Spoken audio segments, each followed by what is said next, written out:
Ninakusalimu sana katika jina la Yesu Kristo Bwana wetu. Ninapenda kukushirikisha na kuomba tujifunze kwa muda mfupi sana habari za Yesu Kristo, na mwisho utakuja kugundua ya kwamba ulikuwa ni wakati mwema na haukupoteza hata dakika yako zaidi. Utakuwa ni njia ya kukusaidia kushuhudia. Somo letu refu tutakalojifunza linahusu ushuhuda wa Yesu. Linaitwa ushuhuda wa Yesu. Na nimechunguza maandiko kwa kina sana na kuandika kitabu kinachoitwa Ushuhuda wa Yesu. Hiki kitabu kinabeba ujumbe huu, na popote utakaposikia ujumbe huu na ukahitaji kuwashuhudia watu ushuhuda wa Yesu, unaweza ukanitafuta kwa namba 0762 62 tena 33 34, na hiyo ni namba ya WhatsApp. Nitafanya njia kitabu hiki kikufikie. Kwa ufupi, kabla hatujaanza, ninakukaribisha tuombe. Baba yetu wa mbinguni, tunakushukuru. Asante kwa sababu wewe ni nuru ya ulimwengu, na kwamba ulikuja kutukomboa kwa njia ya Yesu Kristo. Tunakushukuru sana kwa jinsi ambavyo unatutendea mema yote kupitia Yesu Kristo. Dunia imechanganywa na kila anayejiita nabii, na wakati mwingine watu wanajiuliza njia ile ya kweli ni ipi. Lakini Yesu Kristo anatosha kuwa somo pekee litakalorudisha kila anayekutafuta katika barabara itakayomfikisha mbele ya kiti cha enzi. Asante kwa msikilizaji na mtazamaji atakayekutana na somo hili. Ninaomba liwe mwanzo wa safari itakayogeuza mioyo ya wengi kukugeukia wewe, katika jina la Yesu, amen. Ushuhuda wa Yesu. Kwa nini Yesu Kristo? Ninataka nikutambulishe kwa Yesu Kristo kwa namna alivyojifunua kwangu na kwa namna alivyojifunua yeye mwenyewe kwa manabii. Katika kitabu cha kabla sijaenda mbali, Biblia inasema Mungu alifanya kila kitu kupitia kwa Yesu Kristo. Hakuna kitu ambacho hakijafanywa kupitia kwa Yesu Kristo. Katika uungu tangu milele, Kristo amekuwa mstari wa mbele wa utendaji kazi wa kazi zote za Mungu. Na hata baada ya dhambi kuna kitu kilitokea. Dhambi ilipoingia duniani kuna mambo yaliharibika. Now what happened? Nini kilitokea? Nataka nikusomee ya kwamba hakuna mtu aliyewahi kumwona Mungu Baba, na hivyo tutaweka msingi kuhusu nani alitenda kazi pamoja na manabii, nani alitenda kazi pamoja na Musa, nani alitenda kazi pamoja na watoto wake wote katika Agano la Kale. Kitabu cha Timotheo wa kwanza 6:16, maandiko yanasema, ambaye yeye peke yake, huyo ni nani anayesemwa hapo? Ni Mungu Baba, ambaye yeye peke yake hapatikani na mauti, amekaa katika nuru isiyoweza kukaribiwa, wala hakuna mwanadamu aliyemwona wala awezaye kumwona. Heshima na uweza una yeye hata milele na milele. Amina. Timotheo wa kwanza 6:16 inaweka msingi ya kwamba Baba hakaribiwi tangu dhambi ilipoingia. Sentensi hii inatuambia kwamba hakuna aliyewahi kumwona, hakuna mwanadamu aliyemwona wala awezaye kumwona.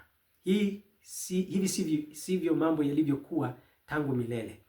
Mambo yalikuwa kinyume, lakini dhambi ilipoingia, picha ya Mungu tunayoiona ya haraka, Biblia inasema amekaa katika nuru isiyoweza kukaribiwa.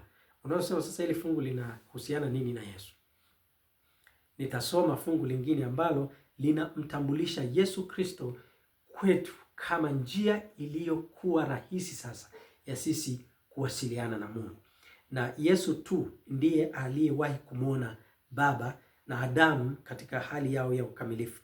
Kitabu cha Yohana, Injili ya Yohana sura ya kwanza fungu la 18, maandiko yanasema hakuna mtu aliyemwona Mungu wakati wowote. Mungu mwana pekee aliye katika kifua cha Baba, huyo ndiye aliyemfunua. Ukule tunasoma anakaa katika nuru isiyoweza kukaribiwa. Mungu anapotamani anapopata mawasiliano tena yaliyovunjwa na dhambi, Baba anamuingiza Kristo kama njia ya kuwasiliana na sisi. Kwa hiyo hakuna mtu aliyemwona Mungu katika Agano la Kale. Hakuna mtu aliyemwona Mungu katika kipindi chote kilichopita. Utendaji kazi wote wa Mungu. Ili fungu la Yohana 1:18 inasema tena mwana ndiye aliyemfunua Baba. Kwa kitu chochote kilichomhusu Baba au kinachomhusu Mungu kilifunuliwa kupitia kwa Yesu Kristo. Huo ni msingi muhimu sana. Kwa mtu anayejua elimu kuhusu utendaji kazi wa Mungu na namna Mungu alivyojifunua, hawezi kuona tofauti ya Agano la Kale na Agano Jipya. Kwa sababu haya mawili mtendaji ni mmoja, ni Yesu Kristo. Kitabu cha Yohana 6:46 anayezungumza hapa ni Yesu mwenyewe. Biblia inasema hivi, Yesu anasema, si kwamba mtu amemwona Mungu Baba, amemwona Baba. Tunayemzungumza ni nani? Ni Baba. Ili tunapomzungumza Yesu kuanzia hapa kwenda mbele, usimchukulie tu kama aliyezaliwa akaja tu, au usimchukulie kama aliyezaliwa hapo baadaye kwenye Agano Jipya akaanza kufanya mambo yake akaenda mbinguni. Utendaji kazi wa Agano la Kale wote unamhusu Mungu ni Yesu Kristo Bwana wetu. Kwa hiyo maandiko yanasema si kwamba mtu amemwona Baba, Yesu anasema hivyo, ila yeye atokaye kwa Mungu. Yeye atokaye kwa Mungu, huyo ndiye aliyemwona Baba. Anayetoka kwa Mungu ni nani? Yesu Kristo. Jamani, Bwana asifiwe. Kuna kitu naona unakipata, na kuna picha kubwa unaiona kuhusu maandiko, na kuna picha kubwa zaidi ya Yesu unaiona. Picha ya Yesu inapaswa ikuzwe, iwe kubwa kiasi kwamba mtu anapoona Biblia kuanzia mwanzo mpaka kitabu cha Ufunuo anaona ni Yesu na Yesu peke yake anayefunua tabia ya Baba, anayetembea na kanisa la Mungu, anayeunganisha wadhambi na Mungu, anayetoa nafasi ya pili ya neema na kuwatetea watoto wa Mungu. Napenda neno ushuhuda wa Yesu. Kama tunachanganyikiwa kuhusu mambo ya Mungu ni kwa sababu tumechanganyikiwa kuhusu Yesu ni nani. Na kama tunachanganyikiwa kuhusu mambo ya Mungu, kuhusu imani, kuhusu namna Mungu alivyofanya kazi zake, ni kwa sababu hatumjui Yesu Kristo. Lakini Yesu anatuongoza, na hii ndiyo sababu alisema mimi ndimi njia na kweli na uzima. Mtu hawezi kuja kwa Baba ila kwa njia ya mimi. Yohana 5:37 Yesu anaongeza, anasema, naye Baba aliyenipeleka amenishuhudia, sauti yake hamkuisikia wakati wowote, wala sura yake hamkuiona. Bwana Yesu asifiwe. Huo ni ushuhuda wa Yesu Kristo. Kwa tunaposema habari za Yesu tangu Agano la Kale mpaka Agano Jipya, it is the truth. Si swala la kutengenezwa, sio injili ya kulazimisha, ni injili inayotokana na ushuhuda wenyewe wa Yesu mwenyewe. Yesu anasema I am the beginning and the end. Hapo sasa ndio unamwelewa Yesu anaposema mimi ni Alfa na Omega, ni wa kwanza na wa mwisho. Yeye ndiye aliyekuwepo. Na Waebrania 12:2 anasema tukimtazama Yesu, mwenye kuanzisha na mwenye kutimiza imani yetu, ambaye kwa ajili ya furaha iliyowekwa mbele yake aliustahimili msalaba, akaidharau aibu, na ameketi mkono wa kuume wa kiti cha enzi cha Mungu. That is Jesus. From Genesis to Revelation, yeye alitembea na kanisa lake. Kwa hiyo Baba alitenda vitu vyake vyote kupitia kwa Yesu Kristo, na ndio maana Baba anapomtuma Kristo anasema msikieni yeye. Kwa kumsikiliza Yesu tumemsikiliza Baba, kwa kumheshimu Yesu tumemheshimu Baba, kwa kumpenda Yesu tumempenda Baba. Na Yesu anasema mngalinijua mimi, mngalimjua Baba. Ina maana picha kamili ya Baba ni nani, Mungu ni nani, amefanya nini, yupoje, ilifunuliwa kikamilifu, na anayeweza kutuongoza katika mafunuo hayo ya kusogea kuchunguza asili ya Mungu wetu, upendo wake na kila kitu, Yesu Kristo Bwana wetu. So I'm inviting you to a serious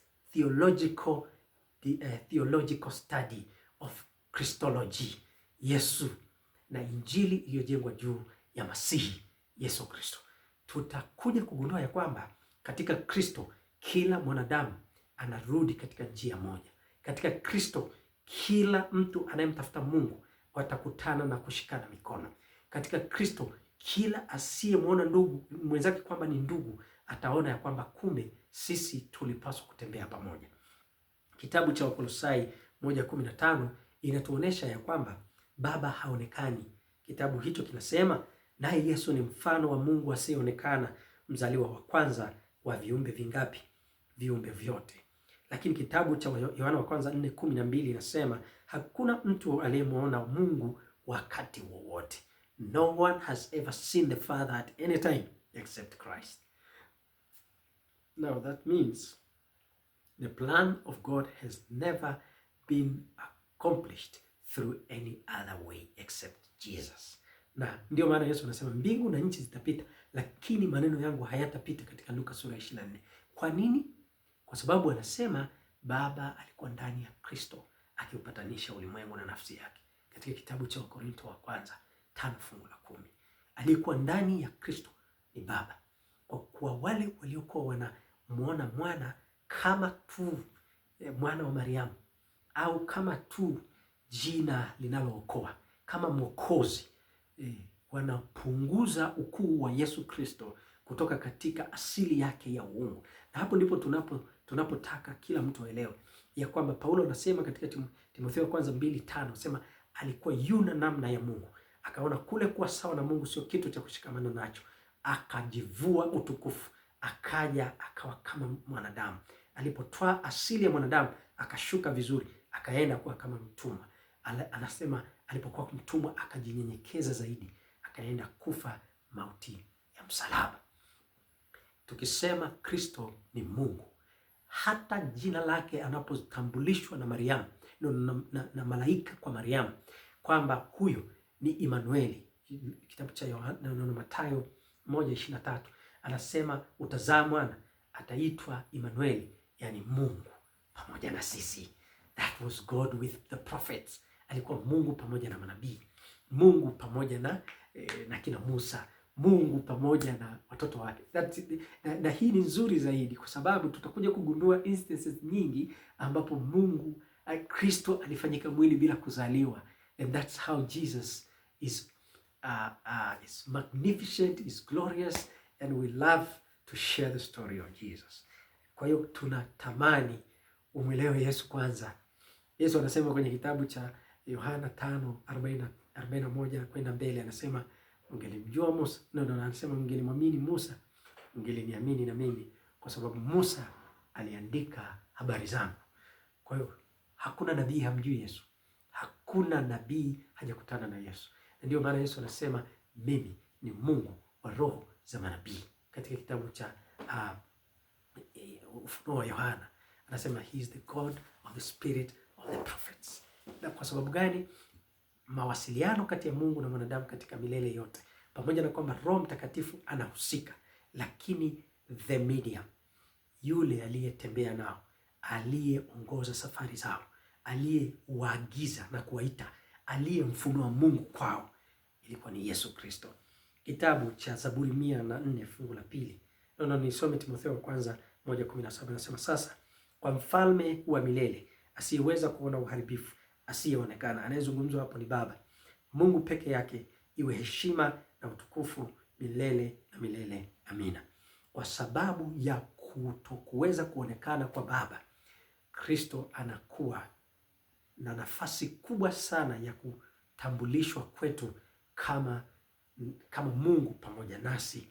Yeye aliyemfunua Mungu ndiye aliyetembea na kanisa katika agano lote la kale. Now, tatizo linalotengeneza ufa wa kwetu kutokumuona Mungu ni moja tu. Isaya 59:2 anasema, lakini maovu yenu yamewafarakisha ninyi na Mungu wenu, na dhambi zenu zimeuficha uso wake, hata hataki kusikia. Isaya 59 fungu la 2. Kwa kisa cha Yesu Kristo kinakuwa muhimu kwetu sana, na ufunuo wa Mungu kupitia kwa Yesu Kristo ndio kila kitu. Anayesoma vitabu hivi vya maandiko na kumwona Kristo katika kila andiko anapaswa kumwona Yesu kuanzia kitabu cha Mwanzo, kitabu cha Kutoka, kitabu cha Hesabu, kitabu cha Walawi, kitabu cha Kumbukumbu la Torati. Unarudi kwa Yoshua, yeye ni jemadari anayepigana upande wa jeshi la Bwana. Kwenye Mwanzo anatambulishwa kama mwimbaji, kwenye Kutoka anatambulishwa kama mkombozi, Kwenye kitabu cha Hesabu anatambulishwa kama ni fimbo lakini anarudi huku anatambulishwa kwa njia nyingi sana. Katika kitabu cha Walawi ni kuhani mkuu, anapokuja katika kitabu cha Kumbukumbu la Torati ni mtoaji wa sheria, anapoenda kwa Yoshua ni mpiganaji jemadari mkuu anayesimama upande wa jeshi la Bwana. Unaposogea mbele na manabii, Yesu anasema siku ile mtashangaa ya kwamba utamwona Ibrahimu na Isaka na Yakobo na manabii wote katika ufalme wa Mungu, lakini ninyi mmetupiliwa mbali. Aliyewatuma manabii Yesu Kristo. Hakuna nabii hamjui Yesu. I'm introducing you to Jesus Christ. Na kuanzia kesho tutajifunza habari zake za uumbaji, habari zake za ukombozi, habari zake za kuwa hakimu. Yeye ndiye ufufuo uzima. Yeye ndiye kila kitu. We will expand the knowledge of Jesus Christ to the limits that ambayo haitaacha ufa wa mtu kuwa na mashaka, haitaacha mtu awe na maswali. Tutamjifunza Yesu. Kwa kumsikia Yesu tumemsikia Baba, kwa kumsikia Yesu tumesikia habari za yeye asiyeonekana, na kwa kumwona Yesu tumemwona Baba. Kitabu cha Yohana 14 anasema, Filipo anamwambia tuonyeshe Baba, na Yesu anamwambia nimekuwa nawe Filipo muda wote, usimfahamu Baba, usinijue. Aliyeniona mimi amemwona Baba. Kwa kisa cha ushuhuda wa Yesu kinapatikana katika hiki kitabu, na humu ni kisa cha Yesu kuanzia mwanzo mpaka mwisho. Na usikose, kila utakapoona clip fupi inayohusu ushuhuda wa Yesu, please share na mtu fulani. Kuna mtu atabatizwa. Na katika presentation zetu tutapata visa vingi sana vya namna ushuhuda wa Yesu ulivyovunja ngome za shetani. Bwana akubariki, na ninakuombea ushindi. Ninakuombea ujifunze nami. Na kama unaisoma Biblia, Yesu anasema yenyewe inamshuhudia yeye. Ninakuombea baraka za Bwana na neema yake ikaandamane nawe katika jina la Yesu, amina. Baba mbinguni, asante kwa ajili ya mtumishi wako aliyesikia neno lako, habari za Yesu Kristo, kisa cha milele, yeye aliyefanyika kuwa kuhani wetu, aliyefanyika kuwa ufufuo wetu, aliyefanyika kuwa muumbaji wetu, mtoaji wa sheria. Yeye ni mlinzi wa Israeli, anayetembea na asiyelala. Tunakushukuru kwa ajili ya siku ya leo, ya kwamba Kristo ndiye aliyetembea na kanisa lako tangu baada ya anguko mpaka leo. Tunapomsikia Yesu tumemsikia Baba, kwa kuwa wewe ulikuwa ndani ya Kristo ukipatanisha ulimwengu na nafsi yako. Asante kwa kuwa utabariki ulimwengu kupitia masomo haya katika jina la Yesu. Amen.